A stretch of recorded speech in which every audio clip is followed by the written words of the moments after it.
we're going to get started then. So the topic is, are letter-style emails still effective? And we're going to show you a new research experiment that helps sort of answer that question. But as we begin, let me point out for number one, you can share on Twitter. I will skip my background. I will move straight to a case study and then sort of raise the question a little bit more. I have watched email after email get sent, and because email is one of the cheapest forms of communication for the marketer, we tend to overuse it. And I've also watched it evolve. In the early days of the research lab, everything was in plain text. And in plain text, you naturally sent a sort of informal or letter-style format when you communicated with people. In the beginning, email was a two-way form of communication. It was a dialogue. But as the industry developed, you began to see how email was becoming a way to send out catalog pages and magazine advertisements in an email format. And many companies have become so used to that they're not even questioning whether or not that's the best approach.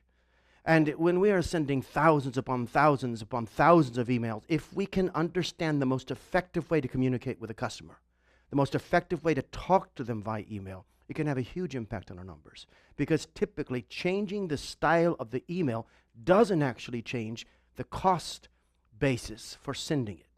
So with some sort of cosmetic, some sort of appearance change, a change in tone or copy, we can often see dramatic lifts. Now, it's one thing to talk about that conceptually, but let's look at the test that is in front of you. It is test protocol 2137. And you can see that it is a large international media company focusing on increasing subscription rates, probably the largest in the world. And the goal was to increase the number of conversions based on a value proposition conveyed through the email itself. The question, the research question, is which email will generate the highest conversion rate? Now, when you're conducting an experiment like this, the which question actually informs a why question, which informs a what question. The which question is the very specific research question that guides the development of the experimental design. But the why question comes after the results when you say, why is it that headline A outperformed headline B? Or why is it that this articulation of the value proposition outperformed that particular expression of the value proposition? Now, once you ask that question, you're beginning to form a hypothesis. But the real goal of a test is not to get a lift or just a lift, but rather a learning. And you don't get that unless you go one step further and ask one more question. That is, what does this teach me about the customer? So really what's going on here is we're testing a hypothesis, and that hypothesis is being sort of put into a test format by the way we design the treatment and message it against the control and study the performance differential. So with that hypothesis, let's look at the control, and you'll see that it's a promotional style email. In fact, it's like so many emails that we see. In fact, it's better than most that go out. It has a clear headline. It's using graphics but not overusing them. It has a sort of a formal sequence of main flow, and on the right-hand side, the messaging in the middle. You might consider that effective email. I'll bet it's better than many that are sent. But what would you do, marketer, if you were sent by some team into that group and you had to perform analysis and improve its results? Let me ask you to use your Q&A and tell me some things you might do to make this email better. One call to action. Dave, you're on every one of these, and you say my own stuff back to me.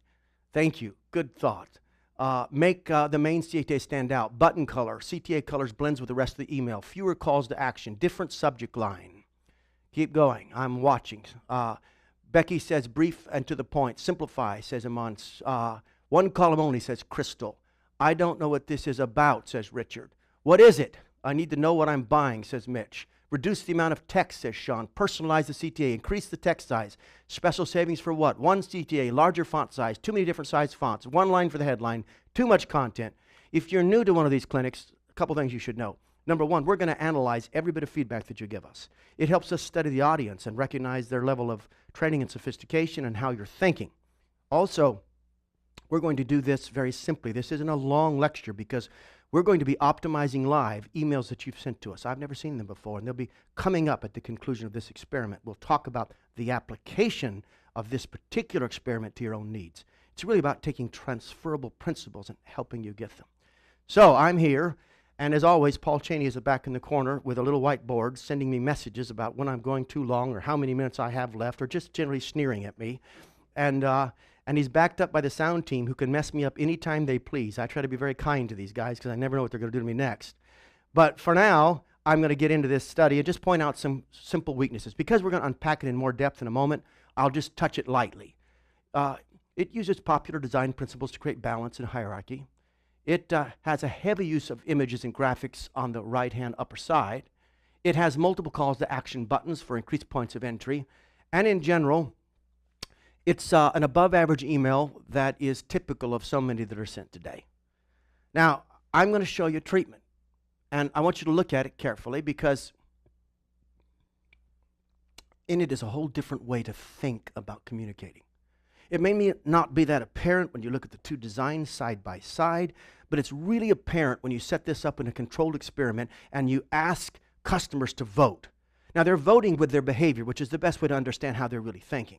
And again, we're trying to corroborate a hypothesis. And so I'll show you the results. But before I do, let me ask you to do something. Take a look with your Q&A. And you know, many times we show you an experiment where the control doesn't beat the treatment, and we show you what we had to learn from that. Karen says it's much better and the text color is better. Tell me what you think is the biggest difference about this email and the one you looked at before. I'm watching your feedback. It's cleaner, says Paul. Better headline, cleaner headline, consolidation, branding more obvious, better flow, more personal, clear high. Somebody said boring, but it's going by too fast. I don't know who said that, but I don't blame you. I'm even bored hearing myself talk. It's been going on too long already. Less cluttered, easier to read, etc., etc. Extremely clear, says Ray. More relevant. All right, well, it's interesting to get your analysis of this. I'll show you what customer. We designed it with a hypothesis that it should feel like a personal letter. I don't know if anybody said that, but it's very important. We limited the use of graphics and we put them at a better location on the page to draw your eye where we want it to go. We used a single call to action, which many of you saw as being important. And what did that produce in terms of results? Well, there's the two. You can see the control, you can see the treatment, and here's what you see afterwards, 181% increase in conversion. Now notice the word conversion, not click-through, conversion. In fact, if you dig down to the data, you can see precisely what happened. We went from a 0.04% conversion rate to a 0.12% conversion rate with a relative difference of 181%. So the big question here is, what can we learn from this that we can apply in our own environments? It's not enough for you to come and see this and be impressed with something that was done in an experiment in McLabs. You have such limited time to invest in a clinic like this, so the goal is to go deeper than that and to find something tangible and practical that you can take back and use tomorrow when you go to work. So keeping that in mind, let's ask a question and begin to answer it with three critical principles. The first one is, why did the letter style email win? What was it about it that drove its success? And I'm going to give you three sort of key points and then break them down and look at it and try to study it together. So here is the first one. An email message is not a monologue, it is a dialogue. People don't buy from emails, people buy from people. The operative word in that entire sentence is the word dialogue. We used to send a message. We called it email. It's like a letter. We quit doing that, and it quit feeling like a communication piece and more like an advertisement shoved in front of my face. Secondly, if the marketer can learn to participate with the prospect's conversation, they can guide it with messaging towards a satisfactory conclusion. What is that saying? We're going to unpack it in just a moment, but there is a mental conversation going on in someone as they read that email. You've got to get into their mind, and you've got to guide their thinking, or else you don't know where their thinking is going to end up. You must bring them to a sort of satisfactory conclusion, and that conclusion is the one that you want them to make, and the goal of doing that is to have an honest dialogue, and that requires you to get inside of their thinking and help guide it. Which brings me to a third point. Effective email messaging requires one often overlooked skill on the part of the marketer. I would point out for you that this is at the foundation of every good marketer, even those instinctive marketers who've never had training from Mech Labs, never even had any study or practice in marketing at some university. The fundamental skill of the good marketer is empathy. It's also, in the inverse, the problem that most of us have, and that it's almost impossible to get away from our company-centric thinking to customer-centric thinking, to sort of set aside our self-interest and understand the interest of the other party. And that's at the heart of making proper marketing decisions. And there's a lot of talking about becoming more customer-minded, but the skill necessary to doing that is empathy. Now, let's break it down. Empathy for the marketer, empathy is their ability to discern through listening and hearing. It's the customer. Now, ontology is a fancy philosophical term, and I don't want to stumble over that. And the writers of this clinic have pulled this from my book. You can see it at the bottom, The Marketer's Philosopher. But what's important is that empathy helps me unlock what's going on inside of a person, not just what they do, but who they are. Until I can identify with them, I can't really communicate well to them, which leads to a couple of 3 or 4 key points. And we're going to unpack this in just a moment. For those of you who are saying, okay, he's getting esoteric on me, the next slide breaks it down, showing you how this sort of abstract set of principles apply to the design of a page. But here's the first. Selfishness, if a benign version, is the primary driver of sales velocity. It is the selfishness of the prospect which empowers the transaction. People are there to get what they want, and selfishness has become a negative word in our vocabulary with negative connotations, largely because we use it to criticize someone. But the problem with that is that it is our nature to think in our own interest, and it is the selfishness of a marketer that often keeps them being able to see into the interest of the other party. And it is exactly that same selfishness in the other party that drives their micro yeses up to their macro yes. They're always asking, is what you're promising me worth what you're asking from me? And if you can imagine it like a fulcrum in the mind of every single person you're communicating with, then you've got to understand how to balance what you're doing so that it feels like they're getting more of what they want rather than giving you more of what you want. And so you've got to understand selfishness and its value to really become an empathetic marketer, which brings me to the second point, and is the concept selfishness has a negative connotation, but this can be unfortunate. How can a self, because that's what we essentially are, be faulted for being selfish? In one sense, selfishness is at the essence of a human's makeup. Now, taking selfishness to the point where you're injuring other people or harming them for the sake of your own interest becomes a question of values, and it's at the root of a lot of evil. But in terms of marketing, don't think of this word itself as the enemy. It's actually quite helpful. Which brings me to the third and final piece before we look at a slide. Empathy enables the marketer to identify with the market and experience its selfishness. Empathy is at the heart of the marketer's intuition. And every person on this phone should cultivate that empathy. And that often happens by having direct conversations with customers. Literally getting out there with them, getting in their shoes, talking to them on the phone, but starting to feel the way they feel. Steve Jobs, for all of the criticism that he fell under with regards to some of his management style, had a natural empathy for the customer.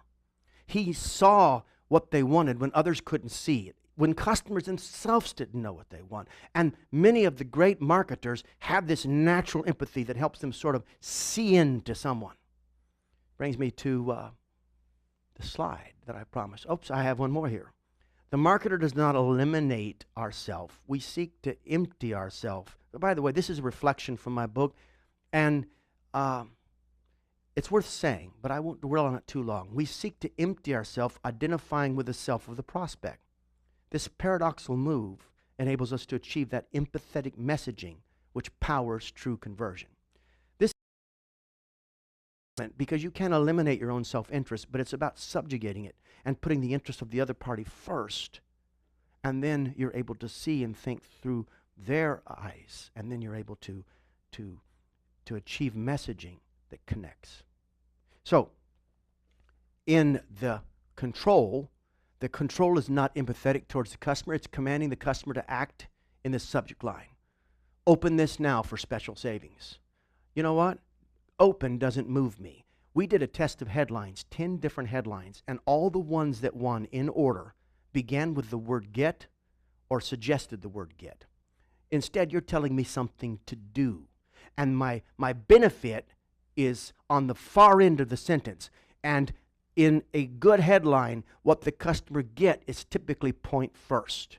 A point first sentence has the value on the front. A point last sentence has the value on the end. And the worst of all is the point middle. And I see them all the time. It'll say something like, download your software now and get your free trial for 90 days. And you read a headline like that, and the main thing, free trial, is lost in the laborious sentence.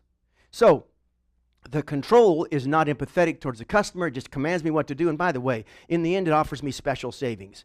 You know what? Special savings doesn't build a lot of credibility. If you're not telling me how much I'm saving, I'm wondering why you didn't say it. I'm wondering why you said special instead of what it is. Down here it says save 50%. I don't know why the headline didn't actually use the words except for maybe problems with opens and discount rates. But there's a better way to word it than that sort of special savings concept. Next, it feels like a promotional email. Customers feel like they're being marketed to, not communicated with. And it starts out with, as a registered user of X, you get, now look what happens. Get is point middle. You get a sampling of all we have to offer you. Now have it all for half the price. First of all, I don't know what that means. And secondly, don't use offer in language that's supposed to be personal. All that feels like is sales language, and I don't even like myself to be thought of as a registered user. I hate registration. I didn't wake up in the morning and say, my God, have I registered for enough stuff today? Or wear around and be proud of the fact that I'm a registered user. There's much better language to accomplish the empathy that you need to have with the person reading.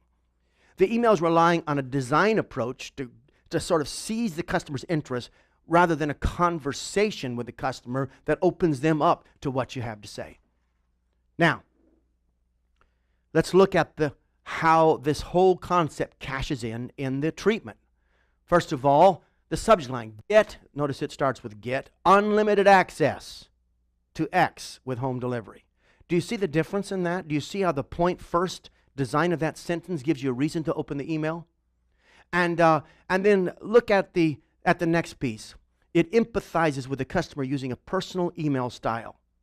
Instead of saying as a registered user, it says we want to thank you. Do you see the difference? You immediately start to open up the customer for being a valued reader. We would like to offer unrestricted online access and print delivery of X for as low as $3 a week. That is a savings of 50% for your first 12 weeks. You get it all, you get it clearly, and you get it in a different tone. Could that paragraph be improved? Yes, it could. That's why testing is a process, not. But is that paragraph better than the previous paragraph? Yes, it is, as we saw from the results. The design is crafted into one clear message, and so with the empathy, we were able to craft an email message. Paul just held up a white sign that says 15 minutes, and I'm thinking, 15 minutes, is that all I have? Oh, yeah. That's all I have. And he's got a gun. He's pointing the gun at me right now. Somebody help me.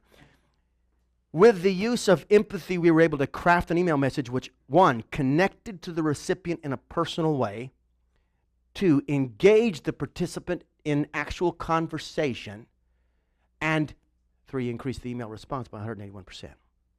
So the key here is to allow empathy to help you sort of see the email through the eyes of the customer, and then to craft that email that's more of a dialogue and feels like a message, not an ad. Feels personal, not hype-driven, and allows you to connect. Now, there are no expert marketers. There are only experienced marketers and expert testers. And I would suggest that even with this, we're not telling you to run out and change all your emails. We're telling you to run out and build treatment and test this approach compared to the others to find what works for you. And I would also say, don't think that the letter style is out of vogue. It might be with some designers, but it's not out of style with customers. Talk to them. Communicate with them instead of selling or talking at them. All right, with that in mind, let's take this deeper and let's move to other emails. And I'm inviting you, because I just saw this slide for the first time, to take our online course in email messaging. And I want you to know that if you take that course and your conversion rates don't triple, I'll give you Paul Cheney's home phone number, and he will personally come to your house and help optimize all your emails. There's a value proposition, Paul. All right, so live op. This is Don Johnson, Inc. The primary objective is to announce new product and drive sales. The person who submitted his name is Chris. Chris, I haven't seen this email before, but I'd like to talk about it. Before I do, I'd like the audience to engage. Help me figure out how to help Chris. We're going to send him your thoughts, and we're going to help him try to get a better response to the email that we have. Way too busy. Lots of calls to action, way too complicated, to start over, too busy, not personal. You're writing very fast. Where do I start? Condense, direct the eye better. Chris, if you're not, we have a 1-900 number you can call to get therapy from these harsh marketers. And it's only $3 a minute, and the funds of the proceeds go directly to MECLAB's profit center. But if you're still there, let me try to help you. I like the comments. I'm watching them come in. There's a lot of pages we want to get to, so I'm going to move fast. First of all, as you see, scroll back up. Yeah, let me look at the first part, and now let's slowly scroll down so they can see what we got going on here. Okay, so scroll down further. Boom. Wow. All right, let me see. Okay. Let's start at the top. What's the goal of an email? If you think the goal of the email is to sell your product, you're probably mistaken, because email browsers are not the best place to sell products in. The goal of your email should be to get a click. That's all. You need to tell me enough information to make it irresistible for me to click through, to say in the right way and in the right order, in a proper sequence, you get the conversion. So I would say this email, first of all, is trying to do way too much work. Secondly, it has 2 evenly weighted columns at the top. Those 2 evenly weighted columns confuse the reader. They don't know what they should be looking at. They don't understand which place to start. They don't know if you're talking about 2 different things or 1 different thing. You've got 2 different images. You got a button there, and you got a button on the left just a little further down. And yet I see something, has a 20-year history of helping students write even after nothing else worked. That's not a very clear sentence, but 20-year history, and what you're trying to say is important. And if you scroll back up, you realize that you have no real headline, and you go from a copy that isn't very clear right into this page, and banner blindness is going to take everything above that. You're not going to see it, and your eyes are actually going to travel down to the images, which are weighted heavier than everything else, and you're going to try to start to make meaning of this. And that's only if you desperately are interested in this email, because people are reading their email to eliminate it. Think of how you get empathetic with them. You get down at the end of your day, you think your work is done, you realize you got 100 emails you got to go through. You don't know which ones are important, which ones are not. So what you're trying to do is cluster. And you cluster by terminating every single email that you don't have to read. The only way you win here is to be in one of those few emails that is pushed over and they have to read, that they don't delete, that they have to go through. This looks like an ad in the mail, and it's not one that they, unless they're eagerly waiting and they recognize your brand and they're highly motivated, which if you know the conversion heuristic, 4 is in front of that M, then they'll read the email. You're losing everyone else. And Chris, I hope I'm not being too harsh, but I wouldn't even optimize this email. I would quietly bury it, and I would start over with a clean, simple email that gives them enough information to make it irresistible for them to click through to a landing page where they can get it. And I don't think I have to say, scroll down a little bit, that we have way too many calls to action on the page. There's 4 at the top, and there's more as you keep going.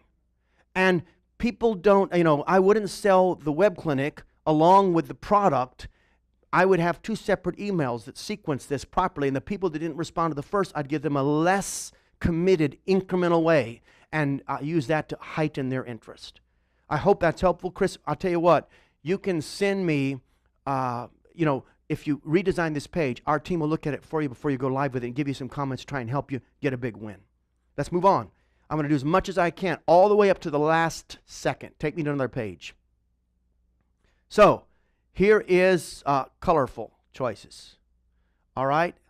Healthy enhancement systems. Primary objective, get employee wellness managers to our website.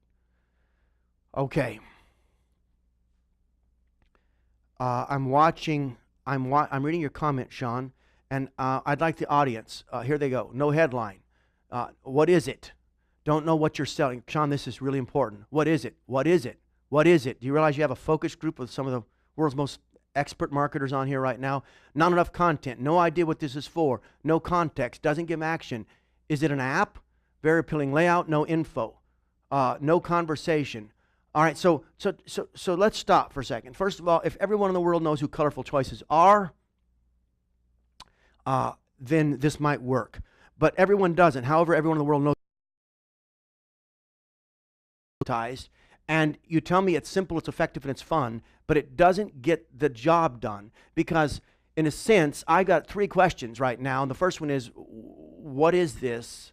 And the second one is, what am I supposed to do? And the third one is, why should I do it? We don't even know what it is. So let's go up to the top. It's colorful choices. That doesn't even suggest something to do with nutrition. And then it says simple, effective, fun. All those are 3 words that don't communicate anything. Headlines work better when they're a sentence, a complete thought. We've tested it over and over again. Then I have this massive image of a phone. And don't mistake the fact that people don't see the app. People see the phone. What you need if you want to communicate the app is a big screenshot of the app with a small version of the phone on the side so that you can see that the app is the main thing and not the phone. This looks like an Apple page.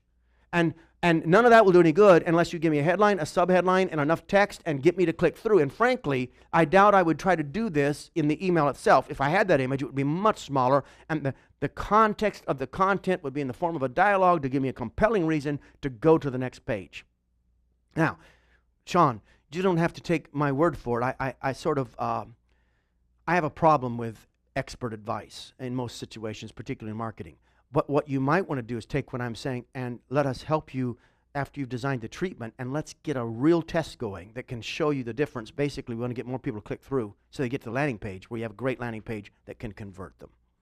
So I could say more, but I want to go to somebody else's page. And so let's go on to the next one we have up, and I'm looking at my time. How are we doing? Good. Oh, I got 5 minutes. That's enough for, I don't know, 10 pages. So GruntWorks, all right? GruntWorks saves you time. What you do with it is up to you. All right? Audience, talk to me. You're already talking. Not sure. Let me see. It's good, clear CTA, but needs accent color. Left image too large, takes focus. Remove big green social buttons. What does it do? Sign up is too harsh. Yes, it's asking for too much too soon. Headline means nothing. It's true. Don't ever leave me with a headline I have to make meaning of. I won't invest the extra friction time to figure it out. Too green. I don't know about that. Is it a photocopier? There's an interesting question. Needs to mention tax platform to start. All right, so let's figure out what this is. Let's start with the left. You have an image, and if that image has been used in a lot of television advertising, it might be important. I'd use it, but it's an email. It's not a landing page, so I'd make it a much smaller image because you can't waste that much space on the image. Secondly, you've got a headline that doesn't actually make meaning for me. GruntWorks saves you time. First of all, I don't know what kind of time it saves me. I don't know what does it vacuum my house for me? Is it a service that comes out and cleans my yard? There's a guy in a cape and he looks like he's wearing a uniform, and you're talking about saving time. And then what I do with it is up to me. I know that. Tell me something I don't know. Give me something fundamentally helpful in making a decision. What is the goal of the headline? The goal of the headline is only to get me to read the copy that comes next. A headline's a micro yes in the micro yes chain, and the goal is to drive me into the content below. Nothing about the headline makes me to read what comes next. So then you ask, what is GruntWorks? Well, now you ask that question, but that's the question I came with when I saw it. I don't want you to ask me that question. I want you to tell me the answer. And if you told me the answer, you wouldn't need to ask what it is and then tell me the answer under that. And so it says a scan and fill tool that populates 1040 tax returns with data extracted from clients' taxpayer forms. GruntWorks saves you preparing of a tax return. Turn your tax prep into a true paperless tax workflow. Okay, I want to know why I should click through. And I need something so seamless and so clear that I understand the business model, and you give me a really important reason. Now, you have sign up for a free trial, but I'm not sure I'm ready to sign up. And I don't like the word sign up. I signed up for everything I signed up. Half of it I don't want now. And the other half cost me too much money. Give me something and a good reason to click through to the page, including learn more or learn about the free trial. I'm not going to click there to make the decision I even want the free trial, because the free trial isn't free. There is no such thing as free. The free trial costs me time and energy and risk. And I don't have enough reason right now to justify that. You got a testimonial there, but it's by Gruntworks user. So it has zero authority. I don't know what Gruntworks user is, and I don't know if the marketing department dreamed that up. Listen, the average consumer has really 2 words in their mind when they read all of your stuff. And if you don't know those 2 words, you're in trouble. And actually, they get colorful and sometimes put words in the middle. But the 2 words are, so what? You send me that thing, I look at it, and I'm thinking, so what? I don't know if I want your free trial. I'm busy. And even if I need it right now, I don't really want. Who wants to download some sort of process that scans and populates 1040 forms? I probably don't even want to do my tax return, but I have to. I certainly don't want to download. There's nothing intriguing or interesting about this. It's got to be something I discover that I need, and you got to convert my need into a want. I'll guarantee you some people need what you're talking about, but very few people really want it, and you're not giving me enough reason to want it on an email that's trying to be a landing page. I need an email that's simple, short, clear, and give me a reason to click, get me to the landing page, and then surprise me with how easy it is and remove all the friction in my mind. You can download it in less than 30 seconds, set it up in 60, average setup time is 90 seconds, and in 5 minutes you can be populating your 1040. That sort of thing is on my mind right now when you say sign up free trial. That's friction built into the system and anxiety, and none of that's being addressed here, and it really shouldn't be. It should be addressed on the landing page. You give me a good reason to click through. All right, I hope that's helpful, Becky. I hope I haven't demoralized you. And if I've offended you, there is that 900 number that I talked about earlier. All right, no, seriously. I'm just trying to help, and in a very short period of time. I'm almost done. This will be the last one. This is from Myra. How would you change the text? She's asked to achieve a higher click-through sharing and the subject line to higher open rate. The subject line was this: if a 10-year-old can understand it. That's the whole subject line. 24% open rate, 12% click rate. Good click-through rate, all right? Let's talk. The audience, go ahead and bring in your thoughts, and let me just sort of do it quickly myself because our time is almost up. First of all, your text has no iPath, and it's way long, and the paragraphs are too long. Not more than 3 sentences in your paragraph, bold words in the font, and this is the work of a landing page. If there's a way to get somebody to click through to a good landing page, and you might use long copy, that might be what it takes on the landing page. I'm for that. But long copy in an email isn't like long copy in a direct mail piece. It's a whole different world. And I would say less. On the spot, maybe that's a good click through. Could a 10-year-old girl have discovered something that most economists have missed? That's interesting, but I don't know anything yet. I'm not going to watch the video to figure out that she discovered a way to make teddy bears talk, or a way to save on the cost of teddy bears, or whatever. And she's actually talking to a teddy bear, which confuses me even more. You've given me no context before you asked me to do something that's painful. And believe it or not, clicking on a video and waiting for it to load is very painful. It shouldn't be, but we don't have that same sort of appropriate measure in our mind of inconvenience. Inconvenience is always relative, and it's way more inconvenient than doing nothing, especially hitting the delete button. So you got to give me a better reason. And then underneath it, you say this: believe it or not, many economist graduates come out of university. I guess that's what that's supposed to say. It says uni. I don't think your customers all know what uni means, without ever being taught about how money actually comes into existence. Even when they're taught something about money creation, it's a story about the banking systems at least 40 years out of date. Now, why does that matter to me, how money comes into existence? I'm reading that text and saying, but I just want more of it. I don't care how it came into existence. I want to know how to get more of it into my existence. And until you tell me the people that are actually, there's so much being assumed before you get to the meat. I still don't know what it's really doing or why anybody would want to read it or listen to it. So this could be really redesigned. Now, you get a 12% click rate, and I think that's likely because there's an audience you're sending it to that is motivated and maybe knows who you are or who a speaker is or something. But for now, the same thing with a headline. If a 10-year-old can understand it, that's not a headline. Let me fill in the blank. If a 10-year-old can understand it, then why am I so stupid? If a 10-year-old can understand it, then why can't I? If a 10-year-old can understand, I could give a lot of, don't give me an ellipse, give me some meaning. You know, tell me this is simple and it can change my life. And then I'm interested. But frankly, most of us have 10-year-olds that can work on iPhone better than we can. So we need something stronger than that. Myra, I'd love to help you with that. If you just rework it and want to talk to our team, we'll just, gratis, we'll help you to get some of that, figured out for a new test. Folks, I'm out of time.